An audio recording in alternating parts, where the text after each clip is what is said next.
Yun, panoorin nyo to guys kung paano ko binalutan.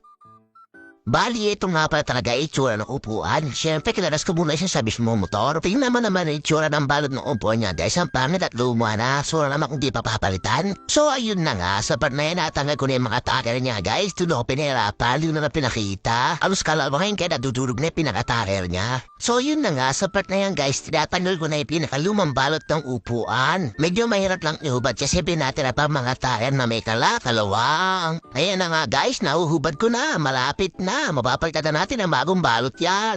Kung makikita nyo sa video guys, ganun ko na kinabit, tinapong lang, nakabit agad. So ito tayo reality guys, dumantar na sa proseso ng pagbabalot yan. Hindi naman may ibabato mo ay makakabit agad. At ayan na nga itsura ng foam guys, tara na, balutan na natin yan. At ito na nga guys, naipit ko na yung bagong cover na ilalagay natin. At syempre ginagamit ako ng gun tacker yan. Yan talaga ginagamit guys sa pambalot ng upuan ng mga motor. Yung iba naman ginagamit sa mga sofa. So yun nga guys, tuloy-tuloy ako sa pagagagtaker hanggang sa maipit yung pinakabalot ng upuan. So yun nga guys, kung makikita yun, naipit ko na. At eto naman yung next kong gagawin ay mahaba at yung mga sumubrang balot kanina, yun naman yung aking gugupitin. Bali nga, gugupitin ko lang yan ng paikot. Basta sa may mga excess na part at sa mga sumubrang balot, siyempre naman para malinis tingnan guys, walang sobra yung tamang-tamang gupit lang yung ginagawa ko dyan. Bali tuloy-tuloy nga ako sa paggugupit hanggang sa magupit ko lahat ng sumobra dyan. Kung makikita nyo nga sa video nina guys, napaka-reluwit. Napakabilis lang kung paano ko nilagay. Walang ganun guys, lahat ng bagay dumadaan sa proseso. At balik na nga tayo, balik tapos na ako sa paggugupit ko. Okay na nga ibalot ng ating upuan, mas okay na tingnan kaysa kanina. May nakaumbok kote kasi luma na yung foam. Eto na tapos na, nailagay ko na nga sa motor, bagay na bagay guys, nice, alright.